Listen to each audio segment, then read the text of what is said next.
बहुत बढ़िया। चलो चलते हैं अपने वन बाई वन एक एक क्वेश्चन पे चलते हैं अपन, और एक एक क्वेश्चन को अपन डिस्कस करते हुए चलते हैं। टोटल 20 क्वेश्चन मैंने रखे हैं। ये जो 20 क्वेश्चन हैं इनको अपन और बढ़ाएंगे। टोटल 30 क्वेश्चन की क्लास रहा करेगी आपकी एमसीक्यू की, लेकिन फिलहाल मैंने 2 क्लास आपकी ट्रायल क्लासेस हैं। ट्रायल क्लासेस मतलब पहले आप समझ लो ये पैटर्न में आप ढल पा रहे हो कि नहीं ढल पा रहे हो, है ना। उसके बाद फिर अपन ये पैटर्न आपको, कुछ लोग स्टूडेंट को तो बहुत पसंद आ रहा है, कुछ स्टूडेंट ने तो मुझे पर्सनली मैसेज किया कि सर ये पैटर्न बहुत अच्छा है, इसी को चलने दो आप। ठीक है, बाकी आप लोगों का फीडबैक फॉर्म देखूंगा मैं, उसके बाद अपन डिस्कस करेंगे। चलो क्वेश्चन पर आ गया हूं मैं। पहला क्वेश्चन है हीम स्टैंड फॉर। हीम का मतलब क्या है? बड़ा बड़ा सिंपल, बिल्कुल बेसिक क्वेश्चन था, और इस बेसिक क्वेश्चन में भी देखो 54 में सिर्फ 13 लोग ही इसका सही आंसर दे पाए। 37 लोगों ने हीम का मतलब निकाला था आयरन। भाई हीम, सब जब अपन टॉपिक पढ़ रहे हैं हीमोपोइसिस, हीमोपोइसिस जब ये टॉपिक हम थ्योरी पढ़ रहे थे उस टाइम पे मैंने शुरुआत में ही हीमोपोइसिस को 2 पार्ट में तोड़ा। हीम मतलब ब्लड, पोइसिस मतलब बनना। ब्लड का बनना हमारा हीमोपोइसिस कहलाता है। तो यहाँ जो हीम शब्द है इसका मतलब है ब्लड। ठीक है, हीम आयरन से थोड़ा सा कोरिलेट होता है, सही बात है, लेकिन यहाँ पर हीम का मतलब आयरन नहीं है, ब्लड है। हीमोपोइसिस मतलब ब्लड का बनना। ठीक है, सिर्फ 13 लोग ही इसका सही आंसर दे पाए, 37 लोगों ने आयरन दिया। कोई बात नहीं भाई। आप देखो कितने छोटे छोटे कितने बेसिक क्वेश्चन रहते हैं, उनमें भी अपन थोड़ा थोड़ा सा कंफ्यूज हो जाते हैं। वो जो आप हीम, आप आयरन की बात कर रहे हो, उसकी स्पेलिंग में थोड़ा सा डिफरेंट है। सिद्दीक मंसूरी ने लिखा है हीम की स्पेलिंग HEAM, वो हीम जो है वो शायद आयरन है। ठीक है, चलो, तो हीम का मतलब जो होता है वो ब्लड होता है। बिल्कुल बेसिक क्वेश्चन था। दूसरा वाला जो आंसर है वो इसका एकदम करेक्ट आंसर था। चलो अगले क्वेश्चन पर आते हैं अपन। अगला क्वेश्चन है हमारा, what is the primary stage of haemopoiesis in prenatal life. Prenatal इसका मतलब डिलीवरी से पहले।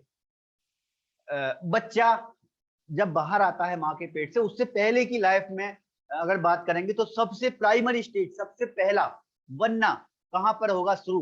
ब्लड का बनना। ऑप्शन में आपके पास स्प्लीन, लीवर, येलो करके ऑप्शन है, येलो और यॉर्क सैक, ये 4 ऑप्शन आपके सामने थे। हालांकि येलो तो शायद टाइपिंग मिस्टेक हो गई थी। 49 लोगों ने, इसमें बहुत अच्छा रिस्पॉन्स रहा आप लोगों ने, 49 लोगों ने बिल्कुल सही आंसर दिया। इसमें सिर्फ कुछ 4-5 लोग हैं जो कंफ्यूज हुए थे, और 4-5 लोगों में 3 लोगों ने स्प्लीन दे दिया, एक ने किसी ने लीवर दिया है। सबसे पहले ब्लड बनने की जो शुरुआत होती है वो यॉर्क सैक में होती है। और यॉर्क सैक के बारे में मैंने क्या बताया था भाई?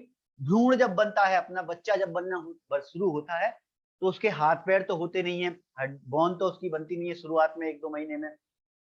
तो उस टाइम पे ब्लड जो बनेगा वो एक अलग से एक थैली जुड़ी रहती है उससे। वो जो थैली होती है उसको अपन यॉर्क सैक बोलते हैं। और ये ग्राफ अपन ने कल की क्लास में, थ्योरी की जब क्लास देखी थी अपन ने, तो थ्योरी क्लास में ये ग्राफ अपन ने देखा था। इस ग्राफ पे आप फोकस करो, हर एक जो लाइन है वो हमको बता रही है कि किस टाइम पीरियड में कहां पर ब्लड का बनना शुरू होता है। देखो नीचे वाली जो लाइन है वो उसकी एज बताती है। तो शुरुआत में बर्थ से पहले 1, 2, 3, 4, 5, 6 महीने शुरुआत में लिखे हैं। पहले सबसे पहली लाइन कहां पे शुरू हो रही है? हमारी येलो वाली, वो ऊपर जो दिख रही है आपकी। मतलब ब्लड का बनना सबसे पहले शुरुआत होता है यॉर्क सैक में। जैसे ही भ्रूण बनता है, भ्रूण के साथ एक थैली जुड़ी होगी जिसको हम यॉर्क सैक बोलेंगे, और ब्लड का बनना यहीं से ही शुरू होता है। लेकिन वो ज्यादा दिन नहीं चलता, 2 या 3 महीने बाद यॉर्क सैक जो होता धीरे धीरे खत्म होता है। उसके बाद लीवर और स्प्लीन जो होते हैं वो ब्लड को बनाना शुरू करते हैं। और एक बार बर्थ जब हो जाता है तो बर्थ के बाद सिर्फ बोन मेरो और लिम्फ नोड जो होते हैं वो ही हमारे ब्लड को बनाते हैं। देखो योगेश सरगन ने लिखा भी है कि 3 महीने तक ही प्रोडक्शन होता है। बहुत बढ़िया योगेश। संजय ने लिखा है हीमोग्लोबिन में हीम मतलब है आयरन। हाँ, हीमोग्लोबिन जो अलग शब्द है ना, उसकी स्पेलिंग अलग है, इसकी स्पेलिंग अलग है। हीम जो शब्द है ना उसमें HAEM ये स्पेलिंग है, यहाँ पर HEME, इसका मतलब ब्लड। चलो, तो कई बार बिल्कुल सिमिलर चीजें जो होती हैं अपनी साइंस में, वो बड़ा अपन को कंफ्यूज करती हैं। एकदम सिमिलर चीजें, बहुत सारी सिमिलर चीजें अपन ने देखो ब्लड सेल वाले टॉपिक में भी अपन ने बॉडीज वाली सिमिलर चीजें पढ़ी थी, नाम बिल्कुल एक जैसे लग रहे थे, Howell Jolly body, Pappenheimer body, body करके 3-4 नाम थे, फिर एनोमली में भी 3 नाम थे। इस तरह से जब सिमिलर से नाम होते हैं तो वो अपन को थोड़ा कंफ्यूज कर जाते हैं। ये जो ग्राफ देख रहे हैं ये बड़े इंपॉर्टेंट है। मैं एक बात फिर आपको रिपीट करूंगा, हीमोपोइसिस वाला जो चैप्टर है वो पूरा रीजनिंग की तरह है। रीजनिंग की तरह मतलब आपको समझना है चीजों को, आप उनको याद करने बैठोगे तो कभी नहीं कर पाओगे। जैसे रीजनिंग में कैसी रहती है वही रीजनिंग हमारी, हमको मालूम होना चाहिए कि 3 के बाद 4 आता है, 4 के बाद 5 आता है। इसी के जस्ट अपोजिट अपन को ये भी मालूम होना चाहिए कि 5 के पहले 4 आता है, 4 के पहले 3 आता है ना। सेम इसी तरह से है ये वाला टॉपिक, हमको मालूम होना चाहिए कि कौन सी सेल के बाद कौन सी सेल बनेगी, उससे पहले कौन सी सेल बनेगी, बाद में कौन सी बनेगी, ये चीजें रहती हैं। एमसीक्यू के थ्रू अपन सबको समझते हुए चलते हैं। ये वाला ग्राफ है वो हमको बताता है कि कौन सी एज में कौन से ऑर्गन में ब्लड का प्रोडक्शन होता है ना। तो शुरुआत से क्वेश्चन था यॉर्क का, यॉर्क में शुरुआत होता है ब्लड का बनना। अगला क्वेश्चन पे आता हूं। अगला क्वेश्चन था हमारा इन प्रीनेटल लाइफ। प्रीनेटल का मतलब पता ही है आपको, है ना। प्रीनेटल लाइफ में लीवर और स्प्लीन हमारे ब्लड को कब बनाते हैं, कितने टाइम पीरियड तक। लीवर और स्प्लीन दोनों जो होंगे वो ब्लड को कितने कितने टाइम पीरियड तक बनाएंगे। ऑप्शन में आपके देखो, आप ऑप्शन में 2 से लेकर 9 महीने और 3 से 7 महीने, है ना। ये 2 तरह के ऑप्शन लिखे थे इसमें। 2 का मतलब एक 2 ऑर्गन है यहाँ पे एक साथ, एक है लीवर और दूसरा है स्प्लीन। तो पहली जो संख्या है वो लीवर के लिए है, दूसरी वाली जो संख्या है वो स्प्लीन के लिए है। लीवर और स्प्लीन, इससे पहले अपन ने थोड़ी देर पहले ग्राफ देखा था, उसमें ये जो ग्राफ अपन ने देखा था, इस ग्राफ में देखो आप, लीवर का ग्राफ ऊपर जो गया है ना, और स्प्लीन का ग्राफ नीचे है। दोनों का ग्राफ कहां से शुरू हुआ और कहां पे खत्म हुआ, ये आपने दिमाग में बिठा लिया, मतलब ये वाला आप आंसर दे पाओगे। क्या है भाई ग्राफ में हमारा, ग्राफ में हमारा था कि लीवर का जो ग्राफ था वो 2 महीने से शुरू हो गया और पूरे 9 महीने तक चला है लीवर का ग्राफ। स्प्लीन का ग्राफ थोड़े लेट शुरू हुआ, 3 महीने से शुरू हुआ और थोड़े पहले ही खत्म हो गया। देखा था अपन ने थोड़ी देर पहले ग्राफ, क्या था अपने ग्राफ में, अपने ग्राफ में लीवर का ग्राफ जो है, ये जो देख रहे हैं आप, लीवर का ग्राफ पहले ही शुरू हो गया 2 महीने में और 9 महीने तक चला। स्प्लीन का ग्राफ 3 महीने में शुरू हुआ और 7 महीने में जाके खत्म हो गया। मतलब क्या बता रहा है भैया हमको ये ग्राफ, हमको ये ग्राफ बता रहा है कि लीवर में ब्लड का प्रोडक्शन 2 महीने में शुरू हो जाता है और 9 महीने तक चलता है लीवर में। स्प्लीन में 3 महीने से शुरू होता है और 7 महीने तक चलता है। तो क्या याद करने की जरूरत है, बिल्कुल भी जरूरत नहीं है भाई, ग्राफ के माध्यम से ही अपन समझ सकते हैं, आंसर दे सकते थे इसका। और आप लोगों के रिस्पॉन्स की बात करूं कि आप लोगों ने क्या रिस्पॉन्स दिया, तो 54 में से 31 लोग, आधे लोग, लगभग आधे से थोड़े से ज्यादा है, 31 लोगों ने इसमें बिल्कुल सही आंसर दिया। ज्यादातर लोग जो कंफ्यूज हुए वो 2 से 7 मंथ और 5 से 9 मंथ पे चले गए। तीसरे नंबर पे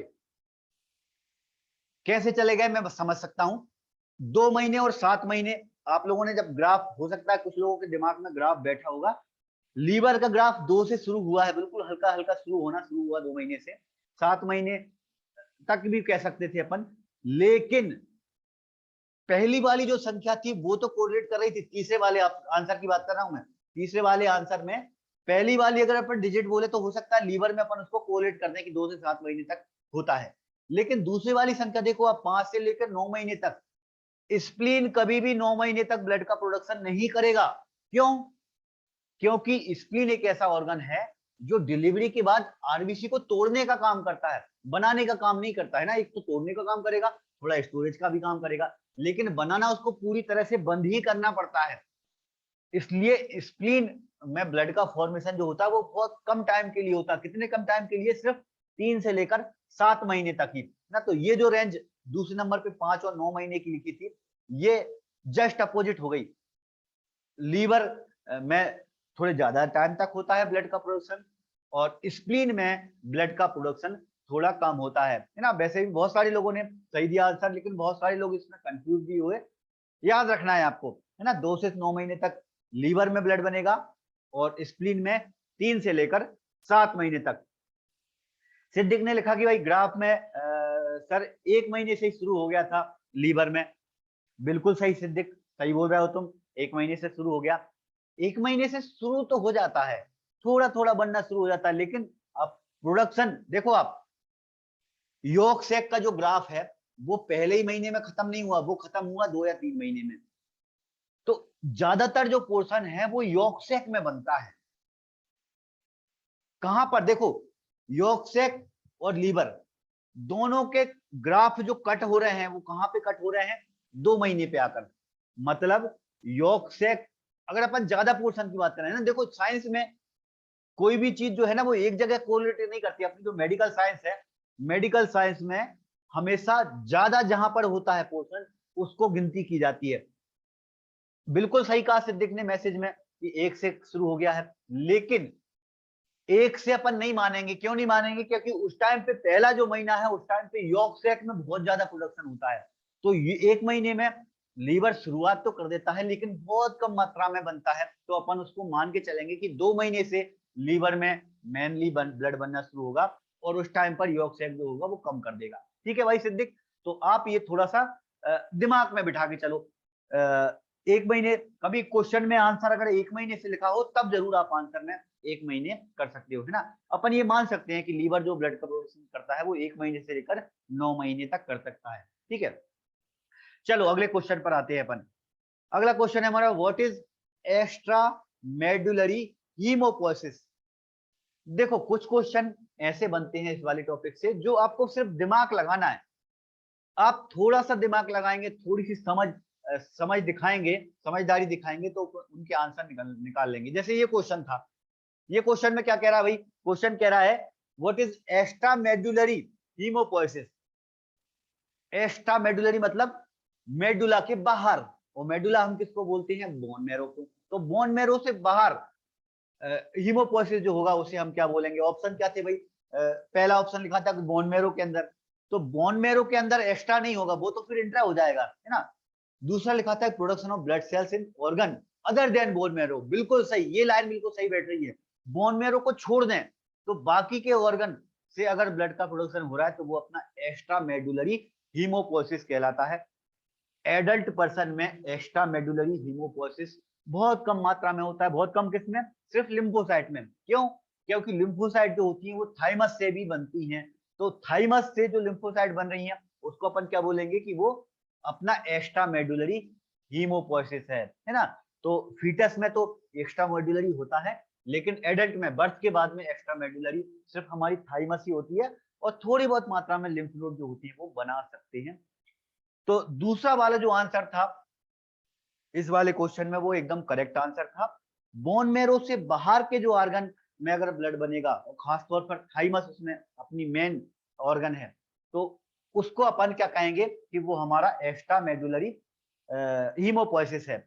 इस क्वेश्चन में भी 31 लोग बिल्कुल सही आंसर दे पाए।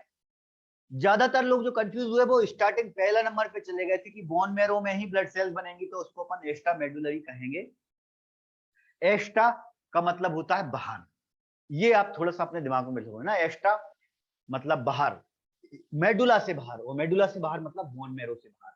ठीक है, तो दूसरा वाला जो आंसर है वो बिल्कुल सही है। 31 लोगों ने सही दिया, 16 लोग ने पहला दिया, 2 लोगों ने तीसरा, 5 लोगों ने चौथा दे दिया। 5 लोगों ने तो इस पर दे दिया ओवर प्रोडक्शन।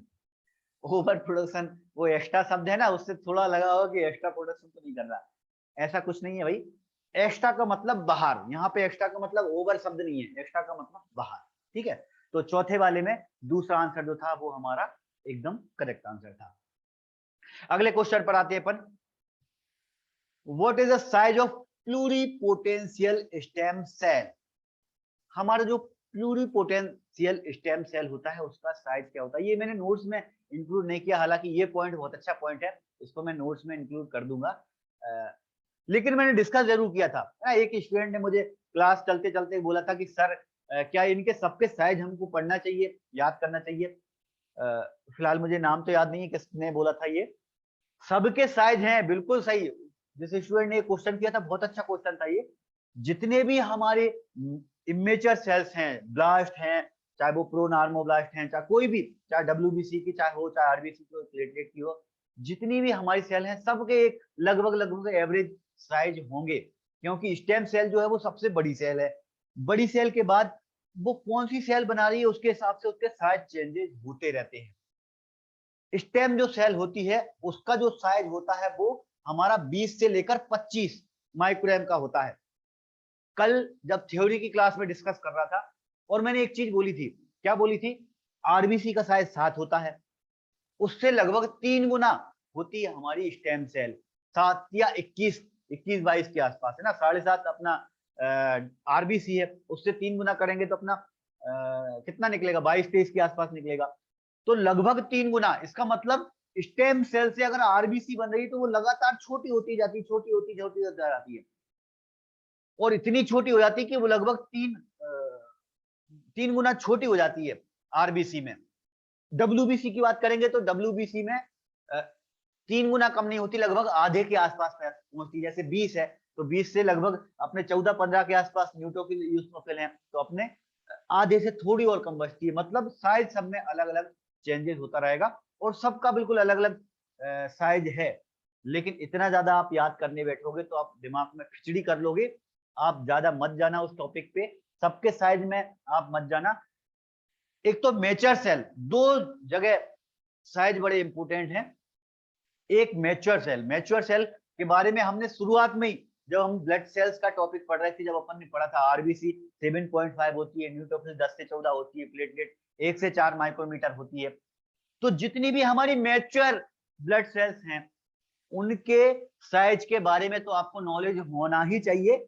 और मैंने थ्योरी के टाइम पे इसका भी बोला था कि भाई प्लूरिपोटेंशियल स्टेम जो सेल होती है इसका भी आपको नॉलेज होना चाहिए। इसका जो साइज होता है वो 20 से 25 माइक्रोमीटर होता है। आप लोगों की रिस्पॉन्स की बात करूं तो आप लोगों में से बहुत कम लोग ही इसका सही आंसर दे पाए। नोट्स में इंक्लूड नहीं था तो मैं इसको एक्सेप्ट कर लूंगा। सिर्फ 11 लोग ही इसका सही आंसर दे पाए। बहुत सारे लोगों का आंसर, 12 लोगों का पहला, 14 लोगों का दूसरा, 17 लोगों का तीसरा आंसर था, लेकिन चौथा आंसर इसमें एकदम करेक्ट आंसर है। चलो अगले क्वेश्चन पर आ गया हूं मैं। अगला क्वेश्चन है हमारा, in myeloid series which of the following cells are not produce. बहुत अच्छा क्वेश्चन है ये। मोइलॉइड सीरीज में कौन सी सेल नहीं बनेगी? देखो बिल्कुल समझने वाले टॉपिक हैं कि नोट्स में अगर आप बोलोगे कि सर थ्योरी आपने बहुत कम डाली, थ्योरी अगर डालने बैठते तो बहुत लंबी थ्योरी हो जाती है, इसका टॉपिक जो है वो करीब 5 से 6 पेज में पहुंच जाता। मोलर सीरीज में कौन सी सेल नहीं आएगी? न्यूट्रोफिल्स, बेसोफिल, लिम्फोसाइट और मोनोसाइट, ये हमारा क्वेश्चन था और आंसर में हमारा लिम्फोसाइट। लिम्फोसाइट जो है वो हमारी मोलर सीरीज में नहीं आती। क्यों नहीं आती भाई, इसको अपन डिस्कस करते हैं। क्योंकि जब अपन ने ये डायग्राम पढ़ा कल के थ्योरी की क्लास में, मैंने क्या कहा भाई, इस क्लास में दो डायग्राम, दो जो इमेज है वो बड़ी इंपोर्टेंट है। पहली अपन ने शुरुआत में देख ली, दूसरा ये वाली जो इमेज है, ये इमेज इसका बिल्कुल बेस है, रीढ़ की हड्डी है इस वाले टॉपिक का। हालांकि इसका भी एक थोड़ा और डीप इमेज मैंने विकिपीडिया वाली इमेज भी डाली है नोट्स में। विकिपीडिया की इमेज जो है वो ज्यादा एक्यूरेट है, लेकिन वो थोड़ी सी ज्यादा कंफ्यूज करती है, उसमें बहुत ज्यादा खिचड़ी हो गई है। तो वो खिचड़ी ना हो इसलिए मैंने ये वाली इमेज डाली। इस इमेज में देखो आप, क्वेश्चन क्या है, क्या पूछ रहा है? क्वेश्चन पूछ रहा है कि माइलॉइड सीरीज में कौन सी सेल नहीं आती? हमारी स्टेम सेल जो है, ऊपर आप देख रहे हो सबसे ऊपर एक सेल दिख रही है स्टेम सेल। स्टेम सेल जो है वो दो में से कोई एक सीरीज में जा सकती है, या तो माइलॉइड सीरीज में या फिर लिम्फोइड सीरीज में। लिम्फोइड सीरीज में हमारी सिर्फ लिम्फोसाइट ही बनती हैं, बाकी की जितनी सेल बनती हैं वो माइलॉइड सीरीज में बनती हैं। क्वेश्चन क्या पूछना था कि माइलॉइड सीरीज में कौन सी सेल नहीं बनती? तो बिल्कुल ये वाली इमेज हमको बता रही है कि लिम्फोसाइट जो है वो माइलॉइड सीरीज में नहीं बनती। एक लिम्फोइड की सीरीज में ही आगे जाके हमारे लिम्फोसाइट बन रहे हैं। बाकी के जितने भी सेल हैं, चाहे वो आरबीसी हो, चाहे वो प्लेटलेट हो, चाहे फिर डब्ल्यूबीसी में न्यूट्रोफिल, यूसनोफिल, बेसोफिल या मोनोसाइट हो, ये सारे जो सेल्स हैं वो माइलॉइड सीरीज के अंदर आते हैं। दूसरी जो सीरीज है लिम्फोइड, उससे सिर्फ एक ही सेल बनेगी, लिम्फोसाइट। तो आंसर में हमारा क्या था भाई? लिम्फोसाइट जो है वो हमारी माइलॉइड सीरीज के अंदर नहीं आती। आप लोगों के रिस्पांस की बात करें, आप लोगों ने 32 लोगों ने इसका सही आंसर दिया। बहुत सारे लोग जो कंफ्यूज हुए वो प्लेटलेट पे चले गए। क्यों भाई, क्यों चले गए प्लेटलेट पे? मुझे मालूम है, मुझे लग भी रहा था। और ये आपको लगा कि प्लेटलेट जो है उसका प्रोडक्शन बिल्कुल अलग टाइप से होता है, फ्रेगमेंट हो जाते हैं उसके, टूट जाते हैं। ऐसा नहीं है, फ्रेगमेंट टूटते हैं, उसकी प्रोसीजर अलग है, प्रोसेस पूरी अलग है, सही बात है। बाकी की जितनी भी सेल्स बनती हैं उन सबसे अलग हटके प्रोसेस होती है प्लेटलेट की। कैसे होती है? बाकी की जितनी भी सेल्स हैं सब में ब्लड सेल्स छोटी होती जा रही, छोटी होती जा रही है, लेकिन प्लेटलेट में जस्ट अपोजिट होता है। प्लेटलेट में क्या होता है? प्लेटलेट में सेल जो होती है वो लगातार बढ़ती जाती है, बढ़ती जाती है। साइज जो होता है उसका बढ़ेगा पहले, और फिर बाद में एकदम जब मेगा कैरियोसाइट होगी, वो मेगा कैरियोसाइट आखिरी में जाके बिखर जाएगी, टूट जाएगी, और टूटने के बाद वो छोटे छोटे फ्रेगमेंट बनाएगी। ये जो फ्रेगमेंट होंगे यही हमारे प्लेटलेट कहलाते हैं। तो इसी बात में आप लोग थोड़ा सा कंफ्यूज हो गए, और आप ज्यादातर लोगों ने, ज्यादातर मतलब 18 लोगों ने कहा कि सर प्लेटलेट जो है वो माइलॉइड सीरीज में नहीं आती। तो ऐसा नहीं है भाई, माइलॉइड सीरीज में हमारे आरबीसी भी आएगी, प्लेटलेट भी आएगी, डब्ल्यूबीसी भी आती हैं। सिर्फ किसको? लिम्फोसाइट को छोड़कर, लिम्फोसाइट को छोड़कर बाकी की 4 डब्ल्यूबीसी। 4 कौन कौन सी? न्यूट्रोफिल्स, यूस्नोफिल, बेसोफिल और मोनोसाइट। ये जो होंगी ये सारी माइलॉइड सीरीज के अंदर आती हैं। बिल्कुल इमेज को आप अपने दिमाग में बिठा लो, इमेज आपने बिठा लिया। अब देखो मैं इनको नोट्स में डालता, नोट्स में आप सिर्फ पढ़ पढ़ के चीजों को समझते तो 100% आप उसमें बहुत कंफ्यूज होते। अब इसी क्वेश्चन की बात करूं ना, देखो इस क्वेश्चन पे मैं दोबारा आता हूं, 6 नंबर के क्वेश्चन पे। हम जो क्वेश्चन एमसीक्यू की क्लास में डिस्कस करते हैं वो सिर्फ आपके सामने परफॉर्मा होता है। परफॉर्मा मतलब एक एग्जाम्पल होता है। एग्जाम्पल जैसे मान लो ये क्वेश्चन है माइलॉइड सीरीज में इसमें कौन सी सेल नहीं होती। क्वेश्चन ऐसा हो सकता था कि लिम्फोइड सीरीज में कौन सी होती है, या कुछ और, मतलब उसी से मिलता जुलता क्वेश्चन हो सकता था कि माइलॉइड सीरीज में ऐसी कौन सी सेल है जिसमें सेल साइज बढ़ता है, माइलॉइड सीरीज या में ऐसी कौन सी सेल होती है जिसमें सेल साइज छोटा होता जाता है, छोटा। इस तरह से क्वेश्चन बन सकते हैं, मतलब अलग अलग टाइप के क्वेश्चन बन सकते हैं एक ही टाइप से क्वेश्चन से, ठीक है। तो नोट्स में अपन इसको परफेक्टली इनपुट नहीं कर सकते थे, नंबरिंग ज्यादा ना होकर इसमें थ्योरी बहुत ज्यादा है। चलो अगले क्वेश्चन पर आते हैं अपन। क्वेश्चन नेक्स्ट वाला है हमारा, T cell, B cell, natural killer cell. 3 type की सेल, 3 जो टाइप की सेल है ये कहां पर प्रोड्यूस होती हैं? देखो बिल्कुल अभी थोड़ी देर पहले मैं बात कर रहा था उसी टाइप का question, T cell, B cell, natural killer cell, ये कहां से प्रोड्यूस होती हैं? लिम्फोइड सीरीज में, माइलॉइड सीरीज में, दोनों में, या फिर इरेथ्रोइड सीरीज में? ये हमारा क्वेश्चन था, और आंसर बिल्कुल दिमाग में आ गया होगा आपको। लिम्फोइड सीरीज में, थोड़ी देर पहले अपन ने ये चीज डिस्कस की, लिम्फोइड सीरीज में हमारी लिम्फोसाइट बनती हैं। थोड़ा सा कंफ्यूज आप ये टी सेल बी सेल नाम से हो रहे होंगे, एक्चुअली टी लिम्फोसाइट जो होती है उसको अपन टी सेल भी बोल सकते हैं, बी लिम्फोसाइट जो होती है उसको अपन बी सेल भी बोल सकते हैं। अब नेचुरल किलर सेल क्या है, इसमें थोड़ा सा आप कंफ्यूज हो रहे होंगे, तो आप इमेज पे जाओ। इमेज मैचुरेशन वाली जो इमेज है, मैंने नोट्स में एक साथ दो दो इमेज डाली है। दूसरी जो इमेज है वो बहुत ज्यादा एक्यूरेट इमेज है, विकिपीडिया की इमेज है ये वाली जो इमेज देख रहे हैं हम, इसमें बहुत ज्यादा इंफॉर्मेशन है। और अगर आप वो पुरानी वाली इमेज को छोड़ भी दो, ये वाली इमेज अपने दिमाग में बिठा लो, तो बहुत सारी चीजें आपकी दिमाग में इसमें बैठ जाएंगी। देखो कैसे भाई, एक जो पहले वाली इमेज थी वो एक्चुअली ज्यादा थोड़ी सी समझने वाली इमेज है, इसमें थोड़ी सी खिचड़ी जरूर है, लेकिन इसमें देखो कितनी सारी चीजें इनपुट हैं। लिम्फोसाइट की सीरीज आप देखोगे तो लिम्फोसाइट की सीरीज में लिम्फोसाइट से हमारी बी लिम्फोसाइट भी बन रही है और टी लिम्फोसाइट भी बन रही है। ये 2 लिम्फोसाइट तो बन रही हैं, लेकिन इसके साथ साथ एक और बन रही है हमारी सेल, नेचुरल किलर सेल। हो सकता है ये मोबाइल में आप लोगों को बहुत छोटी इमेज दिख रही हो, ये कौन सी सेल है? हमारी natural killer cell. Lymphocyte की जो सीरीज होगी, लिम्फोइड की जो सीरीज होगी, लिम्फोब्लास्ट के बाद में वो लिम्फोसाइट भी बना सकती है या फिर नेचुरल किलर सेल भी बना सकती है। तो टी सेल हो, बी सेल हो या नेचुरल किलर सेल हो, ये तीनों जो सेल्स होती है हमारी कौन सी सीरीज में आएंगी? लिम्फोइड सीरीज में आएंगी। बाकी इन तीनों को छोड़कर बाकी की जो सारी सेल होंगी वो अपनी माइलॉइड सीरीज के अंदर इंक्लूड होती हैं। अगले क्वेश्चन पे आते हैं, फिर अपन और डिस्कस करते हैं इन चीजों को। अगला क्वेश्चन हमारा क्या था भाई? अगला क्वेश्चन है हमारा, which of the cell come first in the red cell maturation? Red cell का मैचुरेशन, आरबीसी का जब मैचुरेशन होता है तो उसमें सबसे पहली सेल कौन सी आएगी? देखो इस टाइप के क्वेश्चन बहुत टाइप के बन सकते हैं। ये सिर्फ आरबीसी से पूछा मैंने, हो सकता है ये प्लेटलेट से क्वेश्चन होता, हो सकता है ये न्यूट्रोफिल्स से क्वेश्चन होता। पहली सेल कौन सी बनती है? आरबीसी से पूछा है तो आरबीसी में reticulocyte, pro erythroblast, early normoblast और मैच्योर रेड सेल्स, ये हमारे चार ऑप्शन थे। और चार ऑप्शन में आंसर क्या था भाई? Pro erythroblast. क्योंकि सबसे पहले जब सेल बनेगी, किससे सबसे पहले? कॉमन माइलाइड प्रोजेनिटर के पहले, है ना। एक बार जो हमारी स्टेम सेल है, जब वो माइलाइड सीरीज में घुसेगी, माइलाइड में भी जब वो आरबीसी बनाना शुरू करेगी, तो आरबीसी में सबसे पहले वो सेल बनाएगी तो कौन सी बनाएगी? Pro erythroblast.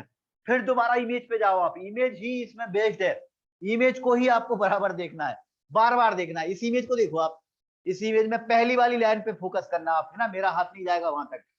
पहली वाली लाइन आप देखोगे, पहली वाली लाइन में आरबीसी जब बन रही है तो सबसे पहली वाली जो सेल है उसका नाम पढ़ना, उसका नाम है प्रो इरिथ्रोब्लास्ट। ये क्वेश्चन प्लेटलेट से भी हो सकता था। अगर ये प्लेटलेट से क्वेश्चन होता कि प्लेटलेट में सबसे पहली सेल कौन सी बनती है, तो हमारा आंसर क्या होता? Mega karyoblast. अगर ये क्वेश्चन न्यूट्रोफिल से होता तो हमारा क्या क्वेश्चन होता? हमारा आंसर क्या होता? माइलोब्लास्ट। मतलब कहने का क्या है, इसी तरह के बहुत सारे क्वेश्चन बन सकते हैं, एक से एक जैसे सिमिलर क्वेश्चन बन सकते हैं, है ना। अगर अपन इनको थ्योरी में इनपुट करने की कोशिश करो, मान लो मैं इनको थ्योरी में डालता, तो मैं थ्योरी में कैसे लिखता कि आरबीसी में सबसे पहले बनती है प्रो इरिथ्रोब्लास्ट, प्लेटलेट में सबसे पहले बनती है मेगा कैरियोब्लास्ट, डब्ल्यूबीसी में सबसे पहले बनती है माइलोब्लास्ट।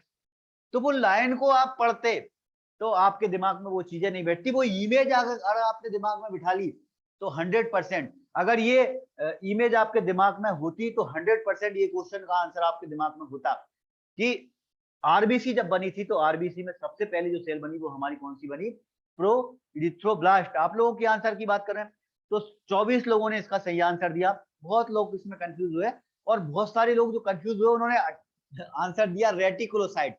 पहले नंबर का आंसर ज्यादातर लोगों ने दिया रेटिकुलोसाइट। क्यों होगा भाई?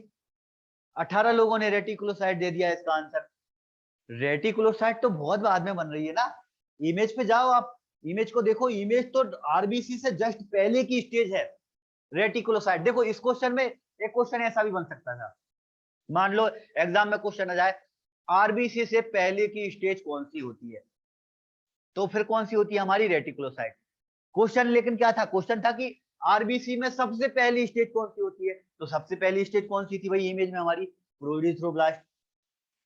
रेटिकुलोसाइट बिल्कुल सबसे एंड वाली स्टेज है हमारी। एंड वाली मतलब रेटिकुलोसाइट के बाद आरबीसी हमारी मैच्योर आरबीसी बन जाती है। रेटिकुलोसाइट के बाद लगभग लगभग हमारी मैच्योर आरबीसी बन जाती है। बस थोड़े बहुत आरएनए के फ्रेगमेंट बचे रह जाते हैं, उसके बाद फिर हमारी आरबीसी बन जाती है। तो इसको हम पहली ना बोलकर सबसे लास्ट स्टेज बोल सकते थे। रेटिकुलोसाइट जो होती है वो इमेच्योर आरबीसी में सबसे लास्ट स्टेज होती है। ठीक है, बिल्कुल सही, सिद्दीक ने बिल्कुल सही लिखा। आरबीसी से जस्ट पहले बनती है रेटिकुलोसाइट। बहुत सारे लोग इसमें कंफ्यूज हुए, लेकिन कंफ्यूज नहीं होना भाई। ये जो इमेज है, ये इमेज बड़ी इंपोर्टेंट है। अगले क्वेश्चन पे आते हैं। देखो अगला क्वेश्चन है हमारा, in which of the following cells start to appear haemoglobin. कौन सी सेल से हीमोग्लोबिन बनना शुरू हो जाता है? आरबीसी की जब सीरीज चल रही है, आरबीसी जब बन रही है, तो आरबीसी में कौन सी सेल पे आकर हमारा हीमोग्लोबिन बनेगा? ऑप्शन में लिखा था late normoblast, proerythroblast, reticulocyte और पॉलीक्रोमेटिक नॉर्मोब्लास्ट। ये हमारे चार ऑप्शन थे। चार ऑप्शन में हमारा इसमें टाइपिंग मिस्टेक है। पॉलीक्रोमेटिक नॉर्मोब्लास्ट इसका सही आंसर, चौथा आंसर इसका सही है। दूसरा आंसर यहाँ पर गलत है ना, टाइपिंग मिस्टेक है, ये मेरे कंप्यूटर ऑपरेटर की मिस्टेक है। चौथा आंसर इसमें सही है भाई। चौथा क्यों है इसको भी अपन थोड़ा डिस्कस कर लेते हैं। मैं इसको करेक्ट जब आपको भेजूंगा नोट्स, तो मैं इसको करेक्ट करके भेजूंगा। पॉलीक्रोमेटिक, ये देखो आप इमेज, है ना। पॉलीक्रोमेटिक कौन सी स्टेज है हमारी? अर्ली के बाद में फिर हमारी पॉलीक्रोमेटिक आती है।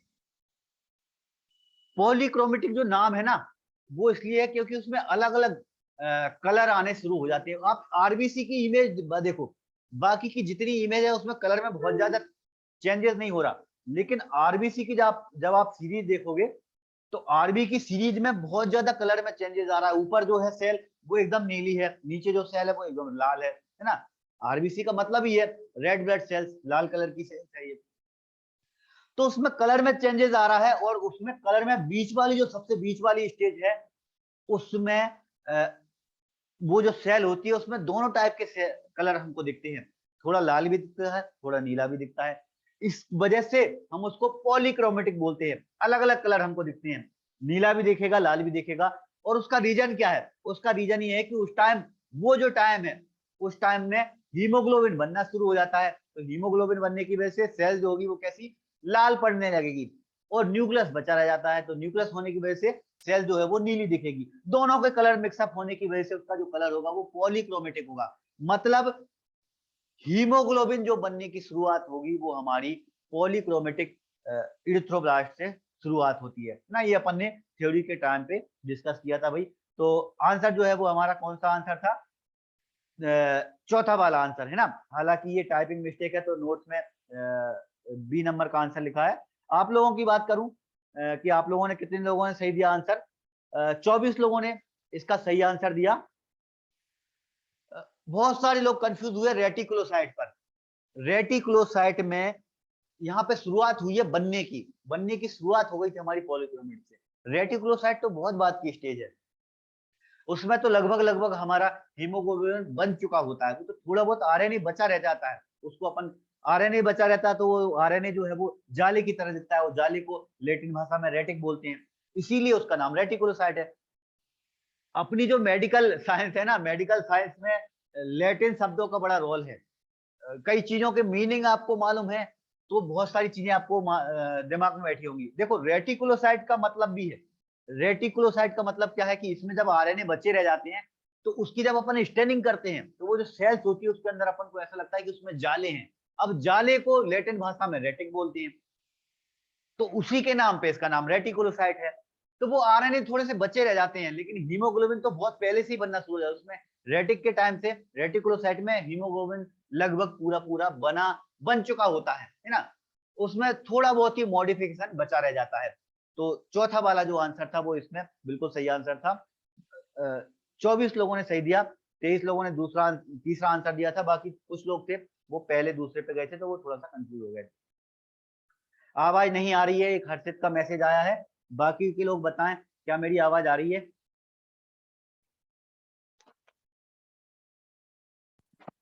एक बार बताएं क्या मेरी आवाज आ रही है? बाकी लोग क्लियर अगर कर देंगे तो। अब आ रही है, आ रही है, आ रही है।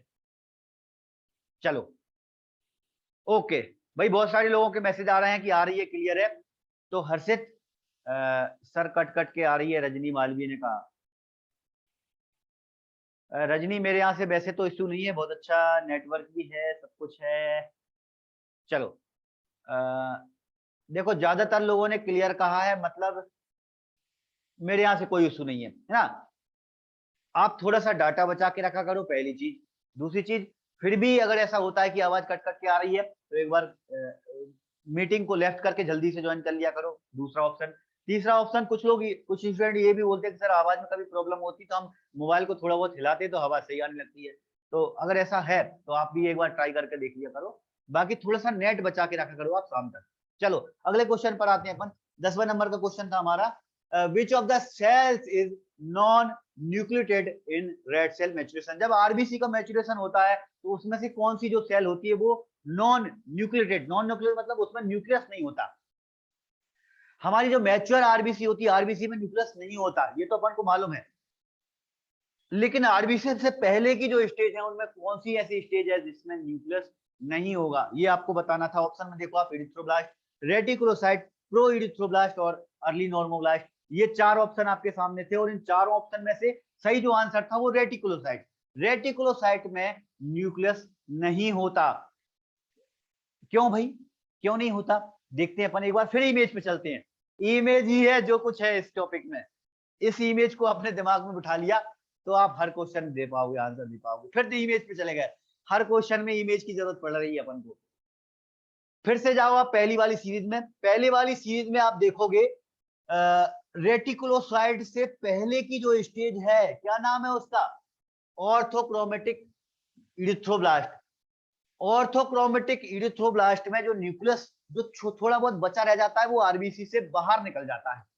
जब वो बाहर निकल जाएगा तो क्या होगा, उसके बाद की जो स्टेज होगी उसमें न्यूक्लियस नहीं होगा।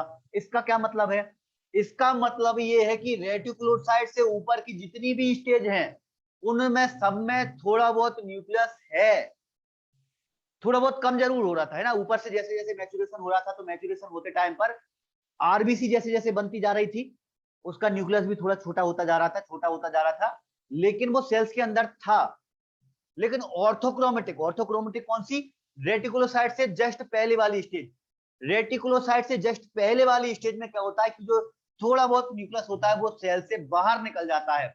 मतलब अगर अपन इमेचर आरबीसी की बात करें तो इमेचर आरबीसी में रेटिकुलोसाइट ही एक ऐसी सेल्स है जिसमें न्यूक्लियस नहीं होता। बाकी की जितनी भी सेल्स हैं उन सब में न्यूक्लियस होगा। बाकी आरबीसी का तो आपको पहले से ही मालूम है, आरबीसी में न्यूक्लियस नहीं होता। इजेक्टेड लिखा था, इस वजह से कंफ्यूजन हो गई थी। इजेक्टेड कहाँ लिखा भाई इसमें? इजेक्टेड तो कहीं नहीं लिखा। वीर परमार ने लिखा है कि इजेक्टेड लिखा था। हाँ ओके ओके, इमेज में इजेक्टेड लिखा है। इजेक्टेड का देखो वीर परमार, इजेक्टेड का मतलब ही है कि यहाँ पर न्यूक्लियस सेल से बाहर निकल जाता है। तो सेल से बाहर निकल जाएगा तो क्या होगा, अब वो सेल्स में बचेगा नहीं। तो ऑर्थोक्रोमेटिक के टाइम पर भी न्यूक्लियस होता है, रेटिकुलोसाइट में न्यूक्लियस नहीं होता, है ना। चलो अगले क्वेश्चन पर आता हूं मैं। इस 10वें नंबर के क्वेश्चन में 34 लोगों के आंसर बिल्कुल सही थे। ज्यादातर लोगों ने, बहुत सारे लोगों ने वैसे सही आंसर दिया था 10वें नंबर पे। 11वें नंबर पे आ गया हूं मैं। Through the maturation of red blood cells the size is. RBC का जब मैच्योरेशन होता है तो उसका साइज क्या होगा? साइज का बढ़ेगा घटेगा, या तो ना तो बढ़ेगा ना घटेगा, या साइज सेम ही रहेगा। ये चार ऑप्शन थे, बिल्कुल समझने वाला। इसी टाइप के क्वेश्चन अगर एग्जाम में बनते हैं तो बिल्कुल पढ़ने की जरूरत नहीं है, समझने की जरूरत है। मैं इसको साइंस वाला टॉपिक मानता ही नहीं हूँ। मैं इस टॉपिक को मानता हूँ रीजनिंग का टॉपिक। जैसे रीजनिंग में हम वो समझना रहती है बहुत सारी चीजें, इसी टॉपिक में भी इस तरह से चीजों को समझना है आपको। चीजों को आपको समझने में आ गई, इमेज जो है वो आपको समझ में आ गई। जैसे रीजनिंग में हम पढ़ते हैं ना, रीजनिंग में अपनी जो रीजनिंग रहती है, कभी कभी इमेज इमेज वाली रीजनिंग रहती है जिसमें डब्बा रहते हैं, तीर रहते हैं, कौन सा तीर किधर जा रहा है ना। लगभग लगभग वैसा वैसा, है ना। तो इसमें भी अपन ने क्या देखा इमेज में? अपन ने देखा था इमेज में कि आरबीसी जब बन रही थी तो आरबीसी छोटी होती जा रही थी। तो दूसरा वाला जो आंसर है वो हमारा सही होगा। आरबीसी कैसी हो रही है? छोटी हो रही है। प्लेटलेट में जो सेल्स है वो बड़ी होती है। प्लेटलेट को छोड़कर बाकी की जितनी सेल्स हैं उनमें सेल्स छोटी ही होती है। किसी में भी सेल जो होती है वो बढ़ती नहीं है। सिर्फ एक मोनोसाइट जो है ऐसी सेल्स है जिसमें बहुत ज्यादा कम नहीं होती सेल, क्योंकि मोनोसाइट का सेल का मालूम है आपको 16 से 20 तक का उसका साइज होता है, और स्टेम सेल है वो भी लगभग 20 की है। तो उसमें बहुत ज्यादा चेंजेस नहीं आएगा। बाकी मोनोसाइट के अलावा जितनी भी सेल्स हैं उनमें सब में साइज छोटा होगा। आरबीसी की बात की है तो आरबीसी में भी छोटा होगा। फिर मैं दोबारा अपनी बात पे आऊंगा। ये क्वेश्चन प्लेटलेट के लिए होता तो क्या होता? अगर मान लो एक क्वेश्चन में लिखा था through maturation of platelet size is, platelet में साइज कैसा होता है, तब हमारा आंसर पहला ना दूसरा ना होकर पहला आंसर होता, क्योंकि पहला प्लेटलेट में जो साइज होता है वो बढ़ता है। ठीक है, ये क्वेश्चन मोनोसाइट के लिए होता तो तीसरा आंसर होता हमारा, क्योंकि मोनोसाइट में ना तो साइज कम होता है ना ज्यादा होता है, क्योंकि स्टेम सेल भी 20 माइक्रोमीटर की है, मोनोसाइट भी 20 माइक्रोमीटर की है। कहने का मतलब क्या है? इसको मैं थ्योरी में डालता तो 3-3 लाइन जुड़ जाती, बहुत लंबी थ्योरी हो जाती। इमेज आपने समझ ली और आपका टॉपिक खत्म। ठीक है। एक रमेश पटेल का मैसेज है, रेटिकुलोसाइट के पहले एचबी है ना सर? हाँ है, रेटिकुलोसाइट से पहले, बिल्कुल सही है रमेश। रेटिकुलोसाइट से पॉलीक्रोमेटिक के बाद ही बनना शुरू हो जाता है, और रेटिकुलोसाइट में भी हीमोग्लोबिन होता है। चलो अगले क्वेश्चन पे आते हैं अपन, 12वें नंबर पे। T lymphocyte B lymphocyte are mature in. T lymphocyte और जो बी लिम्फोसाइट होती हैं वो कहाँ पे मैच्योर होती हैं? बहुत अच्छा क्वेश्चन है ये, बढ़िया लेवल का क्वेश्चन है। ये भी मैंने नोट्स में नहीं डाला, हालांकि ये तो नोट्स में डालने लायक पॉइंट था। लिम्फोसाइट को छोड़कर बाकी की जितनी सेल्स होती हैं वो बोन मैरो में मैच्योर होती हैं। क्यों भाई? क्योंकि लिम्फोसाइट सबसे अलग है। लिम्फोसाइट हमारी थाइमस से भी बन रही है, बोन मैरो से भी बन रही है। अगर वो सिर्फ बोन मैरो में ही मैच्योर हो पाती तो थाइमस से बनने वाली सेल्स कहां जाती है ना? इसलिए लिम्फोसाइट की प्रॉपर्टी ये है कि वो अपने ब्लड में ही मैच्योर होती रहती है। तो एक बार उसके ब्लास्ट जो है वो बनते हैं, ब्लास्ट बनने के बाद थोड़े बहुत मैच्योर होते हैं, थोड़े बहुत मैच्योर होने के बाद अपने ब्लड स्ट्रीम में भी आ जाते हैं। उसके बाद फिर वो लगातार मैच्योर होती रहती है हमारी लिम्फोसाइट। तो लिम्फोसाइट चाहे वो टी लिम्फोसाइट हो चाहे बी लिम्फोसाइट हो, दोनों तरह की लिम्फोसाइट जो होती है वो ब्लड में मैच्योर होंगी। बाकी लिम्फोसाइट को छोड़कर जितनी भी सेल्स होंगी, चाहे वो डब्ल्यूबीसी हो चाहे आरबीसी हो चाहे प्लेटलेट की बात करें, हर एक टाइप की जो सेल्स होगी वो हमारे बोन मैरो में मैच्योर होती है। इस वाले क्वेश्चन में आप लोगों के रिस्पॉन्स की बात करूं, सबसे ज्यादा क्वेश्चन में कंफ्यूजन इसी में आप लोगों को रही है।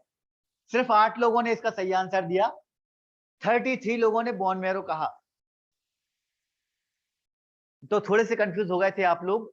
लिम्फोसाइट को छोड़कर जितनी भी सेल्स होती हैं वो सारी की सारी मैच्योर होंगी हमारी बोन मैरो में। बाकी लिम्फोसाइट जो होती है वो हमारे ब्लड में मैच्योर होती है। इसमें दिमाग लगाना था, देखो इसमें नहीं, पूरे के पूरे टॉपिक में ही दिमाग लगाना है जितेंद्र, है ना? दिमाग लगाने वाली टॉपिक है, रीजनिंग टॉपिक मानता हूं मैं इसको। चलो अगले क्वेश्चन पर आता हूं मैं। प्लाज्मा सेल किससे बनती हैं? बहुत अच्छा क्वेश्चन, बहुत बढ़िया लेवल का क्वेश्चन है ये। मेरे ख्याल से ये क्वेश्चन आ चुका है, लेकिन मेरे पास एग्जाम में जो मेरे पास पेपर है उसमें किसी में है नहीं है, लेकिन मेरी मेमोरी में शायद एम्स ने ये क्वेश्चन पूछा था कि प्लाज्मा सेल किससे बनती हैं। बहुत अच्छे लेवल का क्वेश्चन है ये।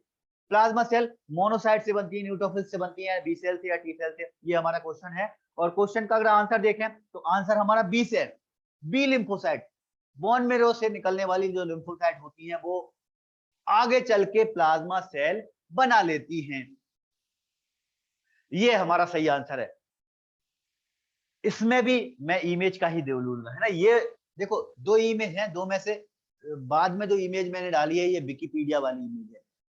ये इमेज बहुत एक्यूरेट इमेज है, बस मैंने इस इमेज को बाद में इसलिए डाला कि थोड़ी सी इसमें खिचड़ी हो जाती है इस टॉपिक, इस वाली इमेज में, है ना? इस इमेज में क्या है, जैसे बहुत सारी चीजें इसमें इनपुट कर दी। इसमें देखो आप, ये मोनोसाइट है, मोनोसाइट। अब ये मोनोसाइट के सीधे में आप जाओगे तो वो ब्लड की लाइन में, ये जो लाइन है वो ब्लड की लाइन है, ब्लड के लाइन के नीचे है टिश्यू की लाइन। इसको थोड़ा समझना पड़ेगा इमेज को आपको। इस इमेज में 3 पोर्शन है, 3 पोर्शन में ऊपर वाला पोर्शन बोन मैरो का है। बिल्कुल देखो साइड में आप सबसे आखिरी में 3 कलर की लाइन देख रहे होगे, एक बोन मैरो की, एक ब्लड की और टिश्यू की। वो 3 जो लाइन है वो हमको क्या बता रही है, ऊपर की जो सेल्स हैं वो बोन मैरो में प्रेजेंट है, बीच वाली जो सेल है वो ब्लड में प्रेजेंट है, सबसे वाली नीचे वाली जो सेल्स हैं वो टिश्यू में प्रेजेंट है। बहुत अच्छी इमेज है ये। इस इमेज को आपने समझ लिया मतलब टॉपिक आपका पूरा खत्म। इस इमेज में आप जाओ मोनोसाइट पे। मोनोसाइट में हमारी जो मोनोसाइट होती है, ये वाली मोनोसाइट है ना, ये मोनोसाइट जब टिश्यू में पहुंचती है, मोनोसाइट वैसे तो बहुत कम टाइम पर ही अपने ब्लड में सर्कुलेट होती है, करीब 24 घंटे ये सर्कुलेट होती रहती है ये। लेकिन टिश्यू में अगर ये पहुंच जाती है, 2 टाइप की सेल बना सकती है, एक मैक्रोफेज और दूसरी है डेंड्राइट सेल। अरे सॉरी, मैं मोनोसाइट क्यों बता रहा हूँ, क्वेश्चन तो हमारा प्लाज्मा सेल का था ना। Plasma cell, sorry, plasma cell का क्वेश्चन था, मैं मैक्रोफेज पे चला गया। क्वेश्चन हमारा प्लाज्मा सेल से था, है ना? प्लाज्मा सेल को मैं थोड़ा डिस्कस करता हूँ ना मैं। चलो मोनोसाइट ही बता देता हूँ। मोनोसाइट टिश्यू में पहुंचकर मैक्रोफेज बनाती है। लिम्फोसाइट जो होती हैं वो हमारी टिश्यू में पहुंचकर प्लाज्मा सेल बनाती हैं। लेकिन लिम्फोसाइट में भी सिर्फ कौन सी cell, B cell, bone marrow से निकलने वाली लिम्फोसाइट जो होती हैं वही प्लाज्मा सेल बनाएंगी। ये बात आप नोटिस करना, थाइमस से निकलने वाली लिम्फोसाइट कभी भी प्लाज्मा सेल नहीं बनाती। प्लाज्मा सेल ये क्या होती है? Plasma cell, plasma cell actually क्या हुई, हमारे टिश्यू में जाकर बैठ जाए। देखो आप बिल्कुल कॉर्नर में आपको दिख रहा होगा एक ग्रीन कलर में टिश्यू लिखा है, उसका क्या मतलब है? ये जो वाली जो सेल है ये ब्लड में सर्कुलेट नहीं हो रही, ये टिश्यू में जाके बैठी है। टिश्यू में क्यों बैठी है? क्योंकि हमारी बॉडी को लगातार एंटीबॉडीज की जरूरत होती है, और ये जो प्लाज्मा सेल होती है ये हमारे बॉडी को एंटीबॉडीज, इम्यूनिटी देने का काम करती है ना? तो प्लाज्मा सेल किससे बनेगी? बी सेल से, बी लिम्फोसाइट से। ये भी आपके इमेज से ही क्वेश्चन थे। इस इमेज में देखो आप टी सेल के नीचे प्लाज्मा सेल नहीं लिखा, प्लाज्मा सेल किसके नीचे लिखा है, बी लिम्फोसाइट के नीचे, है ना। तो प्लाज्मा सेल हमारी किससे बनेगी, बी लिम्फोसाइट से हमारी प्लाज्मा सेल बनती है। मैक्रोफेज हमारी किससे बनेगी, मोनोसाइट से। डेंड्राइट सेल जो रहती है, डेंड्राइट सेल हमारी मोनोसाइट से भी बनती है डेंड्राइट सेल, और इसके अलावा हमारी लिम्फोसाइट जो होती है वो भी डेंड्राइट सेल बनाती है। चलो अगले क्वेश्चन पर आता हूं मैं। अगला क्वेश्चन था हमारा life span of RBC. RBC की लाइफ स्पेन कितनी होती है ये आपको बताना था। इससे पहले वाला जो 13वां नंबर का क्वेश्चन था उसमें 28 लोगों के सही आंसर थे। 14 नंबर का क्वेश्चन आरबीसी की लाइफ स्पेन कितनी होती है, ये बहुत अच्छा क्वेश्चन है। ये क्वेश्चन रिपीट हुआ है एक दो बार पेपर में, लेकिन एम्स वगैरह के पेपर में रिपीट हुआ है, या मेरे ख्याल से मैं डाल नहीं पाया नोट्स में इसको, लेकिन ये क्वेश्चन आया है। बहुत अच्छा क्वेश्चन है ये, बिल्कुल इंपोर्टेंट क्वेश्चन है। ये शायद मेरे ख्याल व्यापम में भी यह क्वेश्चन आया। ये 120 दिन की लाइफ स्पेन होती है आरबीसी की। ये अपन ने टेबल पढ़ी है कल, और इसमें आप लोगों का बहुत अच्छा रिस्पॉन्स रहा। 44 लोगों ने इसमें बिल्कुल सही आंसर दिया। सिर्फ कुछ लोग ही हैं जो कंफ्यूज हुए, 10 लोग कंफ्यूज हुए, और 10 लोग जो कंफ्यूज हुए उनको 120 याद था। देखो 54 लोगों ने पेपर दिया, 54 में से 44 लोगों ने चौथा आंसर दिया, 10 लोगों ने पहला आंसर दिया। 10 लोगों ने जो पहला आंसर दिया ना उसको उनको 120 याद था, लेकिन वो इतनी जल्दबाजी में थे कि 120 के बाद उन्होंने कुछ देखा ही नहीं। 120 के बाद में उस समय लिखा था घंटे। भाई आरबीसी 120 घंटे नहीं चलती, 120 दिन चलती है। 120 घंटे का मतलब हुआ एक दिन में 24 घंटे होते हैं तो अपन 6 दिन मान लो, है ना। तो वो 6 दिन के करीब निकला, 6 एक हफ्ता निकला अपना। तो आरबीसी की जो लाइफ स्पेन होती है वो दिन में होती है। मैं एक बार फिर आपसे एक बात रिपीट करूंगा, जब भी इस तरह की नॉर्मल वैल्यू वाले क्वेश्चन होते हैं, थोड़ा सा आप पेशेंस रखना। पेशेंस मतलब डिजिट आपको याद है, अच्छी बात है, लेकिन डिजिट के साथ में उसके आगे क्या लिखा है, उसके यूनिट क्या लिखी हुई है, वो भी बड़ी इंपॉर्टेंट है। 120 ही याद करना जरूरी नहीं है, 120 के बाद 120 दिन, दिन भी याद करना जरूरी है। आरबीसी में लाइफ स्पेन जो होती है वो 120 दिन होती है, 120 घंटे नहीं होती है ना। तो दोनों में डिजिट भले ही सेम है, लेकिन फिर भी दोनों ऑप्शन अलग अलग ऑप्शन है। अगर इस ऑप्शन में 120 प्लस माइनस आए तो 120 लिखा, या 120 माइनस सही कौन सा होगा। हाँ देखो आशीष, थोड़ा बहुत ऊपर नीचे हो सकता है। आशीष ने लिखा है कि उस ऑप्शन में 120 प्लस माइनस दे आए, दोनों इस तरह से कभी नहीं आएगा आशीष। ऐसा कभी नहीं होगा कि सिर्फ 120 दिन लिखा जाए और दूसरा ऑप्शन लिखा है 120 प्लस माइनस 20, ऐसा पॉसिबल ही नहीं है ना। क्योंकि 120 दिन एवरेज है। एवरेज मतलब हर आरबीसी 120 दिन चले ऐसा जरूरी नहीं है ना। हर आदमी 80 साल जिए ये जरूरी थोड़ी है ना। कुछ आदमी 60 साल में मर जाते हैं, कुछ 100 साल तक जीते हैं। तो एवरेज अपन ने 80 का मान के चला है कि ज्यादातर लोग 80 मरेंगे। इसी तरह से आरबीसी में भी एवरेज 120 दिन का है। कुछ आरबीसी बहुत जल्दी टूट जाएंगी, हो सकता है 100 दिन में ही टूट जाए। कुछ आरबीसी थोड़ी बहुत लंबी चल सकती, हो सकता है 130 दिन चल जाए, 140 दिन चल जाए। एवरेज जगह जो है वो 120 दिन का एवरेज है ना। 20 दिन आप ऊपर नीचे कर सकते हैं। आशीष ने एक और लिखा है, अगर इसमें थाइमस ऑप्शन होता तो वो टी और बी लिम्फोसाइट दोनों के मैचुरेशन में होता क्या। आशीष में क्वेश्चन का मतलब नहीं समझा। थाइमस, अच्छा थाइमस से निकलने वाली, ये दूसरा क्वेश्चन था। एक सेकंड, अच्छा ये पूछ रहे हो आप। हाँ इस क्वेश्चन में बी सेल मतलब बोन मैरो से निकलने वाली लिम्फोसाइट, टी सेल मतलब थाइमस से निकलने वाली है ना। तो थाइमस जो होती है वो प्लाज्मा सेल नहीं बनाती। चलो अगले क्वेश्चन पर आते हैं अपन। RBC are destroyed in, RBC कहां पर नष्ट होती है। ये क्वेश्चन में टाइपिंग मिस्टेक है। टाइपिंग मिस्टेक मतलब स्प्लीन जो शब्द है ना वो हटना चाहिए था, गलती से ऑपरेटर ने हटाया नहीं। स्प्लीन लिख दिया, तो वो स्प्लीन भी एक्चुअली रेटिकुलो एंडोथेलियल सिस्टम के अंदर ही इंक्लूड होता है ना। आरबीसी जो होती है वो रेटिकुलो एंडोथेलियल सिस्टम में जाकर खत्म होती है। थोड़ी सी इसमें टाइपिंग मिस्टेक है। वो यहाँ पर जो स्प्लीन शब्द लिखा है वहां पर स्प्लीन की जगह डॉट डॉट होना था। एक्चुअली इंग्लिश को जब हिंदी में कन्वर्ट करते हैं कई बार कन्वर्ट नहीं हो तो पाती, तो इस तरह से वर्ड को डालना पड़ता है मेरे ऑपरेटर को। तो वो थोड़ी सी टाइपिंग मिस्टेक है। आरबीसी जो डिस्ट्रॉय होती है वो स्प्लीन में भी होती है। स्प्लीन जो है वो हमारे रेटिकुलो एंडोथेलियल सिस्टम के अंदर ही इंक्लूड होता है। आप लोगों की बात करूं, आप लोगों में से 45 लोगों ने बिल्कुल सही आंसर दिया। बहुत अच्छा रिस्पॉन्स रहा इस क्वेश्चन में, मतलब इस क्वेश्चन में आप लोगों को कोई भी कंफ्यूजन नहीं है। कुछ लोग ही हैं जिन्होंने मैक्रोफेज कहा है कि आरबीसी मैक्रोफेज में खत्म होगी। तो भाई आरबीसी जो होती है वो मैक्रोफेज में खत्म नहीं होती। मैक्रोफेज में कौन खत्म होगा? एक तो हमारी प्लेटलेट और दूसरी हमारी मोनोसाइट। दो सेल जो है वो हमारी मैक्रोफेज में जाकर खत्म होती है। अगला क्वेश्चन है हमारा, सिंगल मेगाकैरियोसाइट से कितनी प्लेटलेट बनती है? बहुत अच्छा क्वेश्चन था ये। सिंगल मेगाकैरियोसाइट से कितनी प्लेटलेट बनती है? ये हमारे नोट्स में इंक्लूड था, और नोट्स में हमने कहा था कि भाई एक मेगाकैरियोसाइट से 1000 प्लेटलेट लगभग बनती हैं। ये हमारे बिल्कुल नोट्स में बिल्कुल ऐसे ही का ऐसा था। और आप लोगों की बात करूं तो आप लोगों ने भी बहुत अच्छा रिस्पॉन्स दिया। 40 लोगों ने बिल्कुल सही आंसर दिया। ज्यादातर लोग जो कंफ्यूज हुए वो पहले ऑप्शन पे गए कि 1 से 10 बनती है। 1 से 10 बहुत कम है भाई। 1 से 10 नहीं, एक मेगाकैरियोसाइट जब टूटेगी तो लगभग 1000 के आसपास सेल बनती है। मुकाम नागरिक ने लिखा, हाँ 100 से 1000 आप लिख सकते। देखो ऑप्शन में 100 से 1000 होता तो वो ऑप्शन हो सकता था, ये बिल्कुल सही है। लेकिन यहाँ पे 10 से 100 लिखा है, तो 10 से 100 जो यूनिट है वो बहुत छोटी यूनिट है, इसलिए तीसरा वाला जो आंसर है वो एकदम सही आंसर है। अगले क्वेश्चन पर आ गया हूं मैं। Neutrophils are destroyed.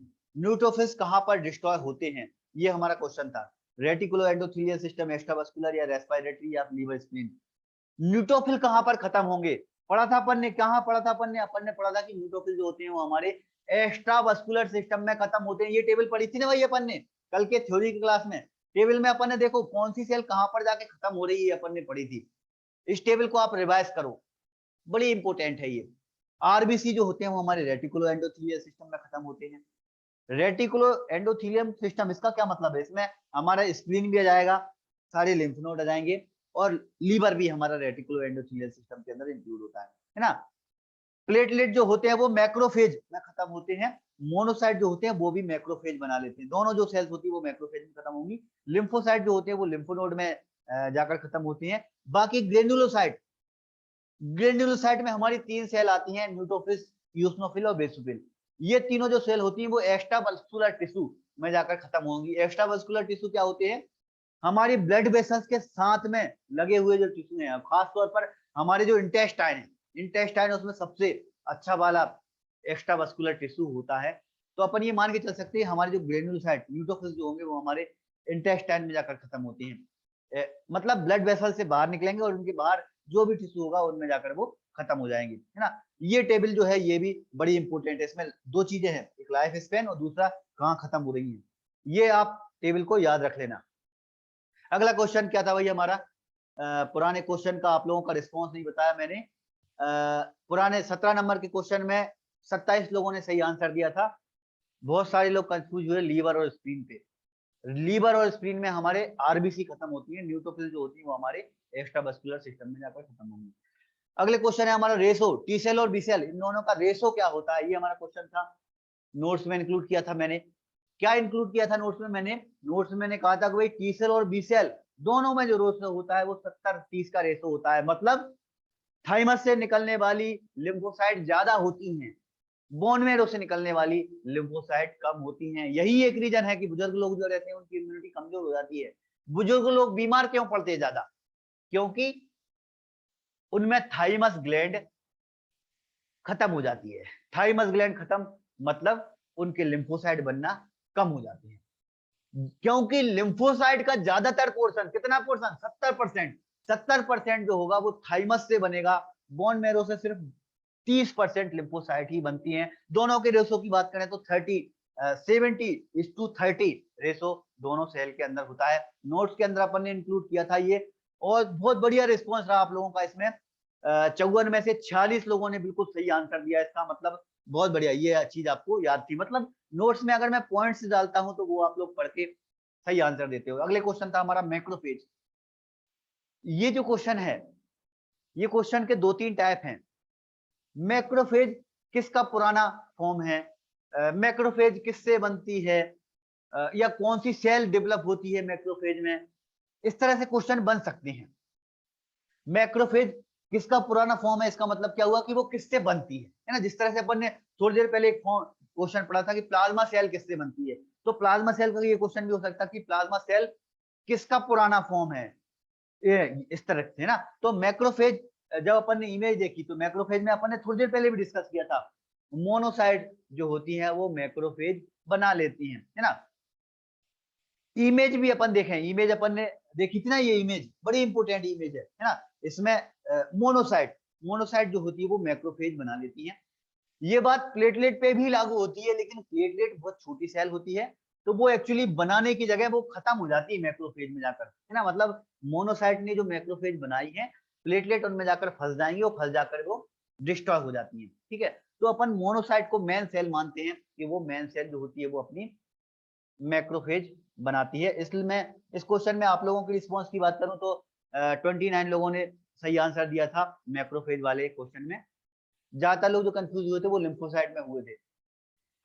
एक लास्ट क्वेश्चन, 20 क्वेश्चन ही थे अपने क्लास में, सबसे लास्ट क्वेश्चन, सबसे टफ क्वेश्चन रखता हूं मैं।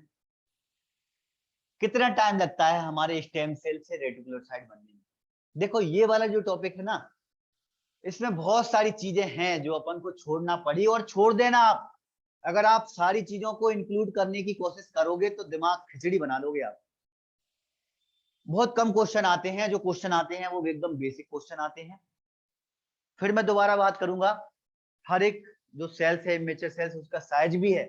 साइज के अलावा एक चीज और भी है, न्यूक्लियस साइटोप्लाज्म रेशो।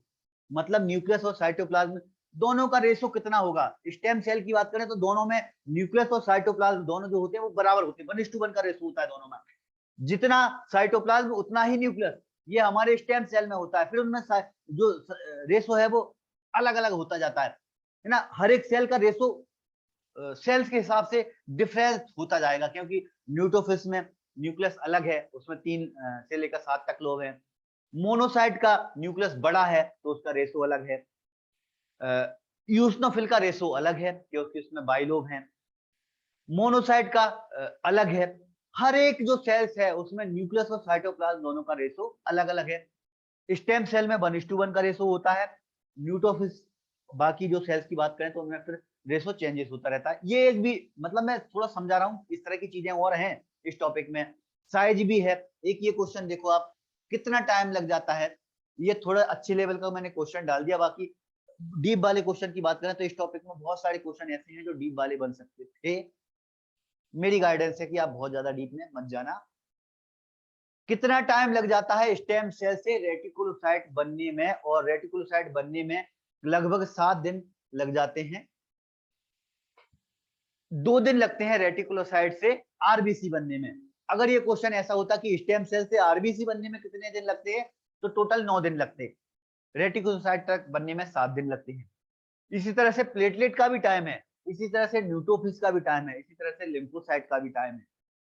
थोड़ा सा मैंने डिस्कशन के लिए क्वेश्चन डाला था। आप लोगों की रिस्पांस की बात करूं तो वैसे तो मुझे आप लोगों का रिस्पांस बताने नहीं चाहिए। क्वेश्चन एक क्वेश्चन में टफ वाला डालता हूं, फिर भी 20 लोगों ने इसका सही आंसर दिया। ज्यादातर लोग जो कंफ्यूज हुए वो 5 दिन उन्होंने लिखा था, तो फिर भी अच्छा रिस्पांस, मतलब थोड़ा आप लोगों ने दिमाग लगाया। कुछ लोगों ने जरूर, 14 लोगों ने 120 दिन लिख दिया है इसका। क्यों भाई 120 दिन कैसे? 120 दिन तो लाइफ स्पेन होती है आरबीसी की। स्टेम सेल से रेटिकुलोसाइट बनने में 7 दिन, और 2 दिन और लगते हैं आरबीसी बनने में। टोटल जो लगते हैं वो 9 दिन लगते हैं। बाकी अलग अलग सेल का टाइमिंग फिर अलग अलग है। ये अपनी इमेज में है ना, अलग अलग जो सेल है वो उनमें अलग अलग टाइम लगेगा। बुक में इसका सबका मेंशन है। बुक आप पढ़ेंगे, गॉडकर की बुक पढ़े चाहे ओची की बुक पढ़े, तो न्यूक्लियस साइटोप्लाज्म रेशो भी आपको देखने को मिल जाएगा। और भी बहुत सारी चीजें हैं जो इसमें इनपुट हैं। जो मेन चीजें हैं वो मैंने नोट्स में डाली थी, और आप चाहो तो थोड़ा बहुत और पढ़ लेना। बाकी इतना पढ़ लो आप, इतना आपके लिए इनफ है। मैं तो कहूंगा कि भाई आप इमेज को ही अच्छे से समझ लो, जो फोटो है ना उनको आप दिमाग में बिठा लो, उतना आपके लिए इनफ है, ठीक है। ये थी हमारी क्लास आज की। मैं आपके माइक को ऑन कर रहा हूँ, आप अपने माइक को चालू करके मुझसे बात कर सकते हैं। सिद्दीक का एक मैसेज है, सर योगेश कुमार की लोटस पब्लिक की बुक मंगवा ली है मैंने। बात है सिद्दीक, बहुत बढ़िया। लोटस बहुत बढ़िया, लोटस की होती है, योगेश कुमार की अच्छी बुक है। राजुल कौशिक ने कहा सर मास्ट सेल कैसे बनती है? मास्ट सेल, मास्ट सेल, हाँ राजुल ने बिल्कुल सही अच्छा क्वेश्चन किया। मास्ट सेल के बारे में अपन पढ़ेंगे आगे चल के, है ना। मैं कल की क्लास में मास्ट सेल के बारे में कुछ और चीजें डाल दूंगा, फिर अपन उसको देखेंगे। मास्ट सेल थोड़ी सी अलग टाइप की सेल्स है, वो डायरेक्ट बनती है, डायरेक्ट हमारी स्टेम सेल के बाद में जो ब्लास्ट सेल होगी, ब्लास्ट सेल डायरेक्ट आकर मास्ट सेल बना लेती है, वो डायरेक्ट आकर टिश्यू में जाकर बैठ जाती है, उससे कोई भी किसी भी तरह की ब्लड सेल्स नहीं बनती। देखो ये इमेज मैं दोबारा खोल दूं, वो इमेज, इस इमेज में देखो आप, माइलॉइड सीरीज में अगर वो किसी दूसरी, ना तो आरबीसी बनाए, ना प्लेटलेट बनाए, ना डब्ल्यूबीसी बनाए, कभी कभी ऐसा होता है कि वो जो कॉमन माइलॉइड प्रोजेनिटर है, common myeloid progenitor direct mast cell बना लेती है ना। मास्ट सेल के बारे में कल डिस्कस करूंगा, है ना। मैं नोट्स में नहीं डाला था, इसलिए मैं डिस्कस नहीं कर रहा हूँ। ऑनलाइन क्लासेस में नोट्स में चीजें रहती हैं, वही अपन डिस्कस करो, ज्यादा अच्छा रहता है। चलो, और कोई कंफ्यूजन, कोई क्वेश्चन आपका है तो आप पूछें। एक दो स्टूडेंट से मैं गुजारिश करूंगा, भाई आप अपने नाम चेंज कर लिया करो। जैसे यहाँ पर एक स्टूडेंट है आईफोन, एक क्वेश्चन था टी लिम्फोसाइट और बी लिम्फोसाइट का मैच्योरेशन, जो आपने अपने आंसर में ब्लड का ऑप्शन आया था, अगर उसमें थाइमस ऑप्शन होता तो क्या दोनों के लिए सही होता? वो क्या आशीष क्या पूछ रहे, फिर से पूछो। एक टी लिम्फोसाइट और बी लिम्फोसाइट का मैच्योरेशन था, जिसका ऑप्शन में अपने आया था ब्लड सही है, ब्लड ब्लड वाला था। हाँ तो अगर उसमें अगर थाइमस का ऑप्शन होता तो वो टी लिम्फोसाइट बी लिम्फोसाइट के लिए, दोनों के लिए सही होता क्या मैच्योरेशन हाँ पॉइंट के लिए? हाँ हाँ हाँ, ठीक है, अगर उसकी दोनों जगह के ब्लड की लिए जगह वो अगर थाइमस आता तो अपन, हाँ, तो भी वो ब्लड ही आंसर होता, क्योंकि थाइमस में उसका मैचुरेशन नहीं होता, थाइमस में सिर्फ बन जाती है, मैचुरेशन जो होगा वो ब्लड में होगा। अच्छा ठीक, बिल्कुल। Thank you. हाँ, जीतन ने लिखा है आज की क्लास में मजा आया। Thank you Jeetan. Multi C S F, Veer Parmar कहाँ पहुंच रहे हो आप? Multi C S F image में कहीं पे मल्टी सी एस एफ है क्या?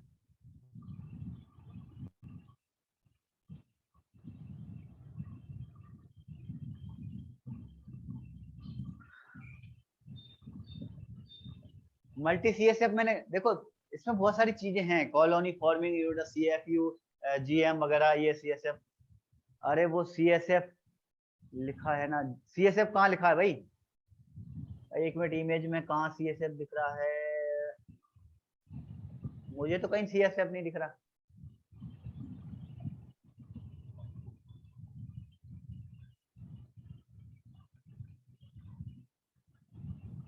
स्टेम सेल फॉर्मेशन,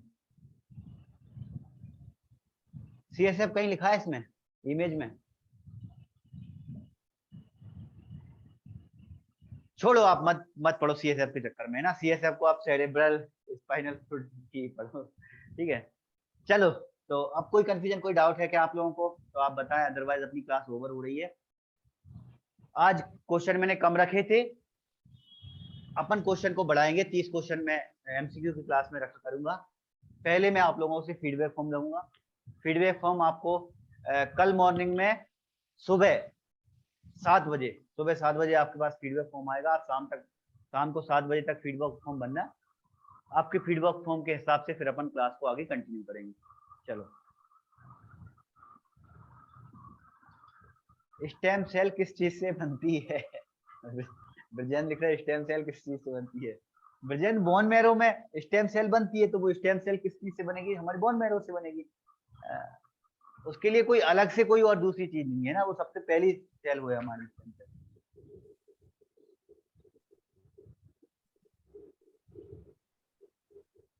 चलो, सो क्लास ओवर कर रहा हूं मैं। गुड नाइट एवरीवन, मिलते हैं कल। जय हिंद।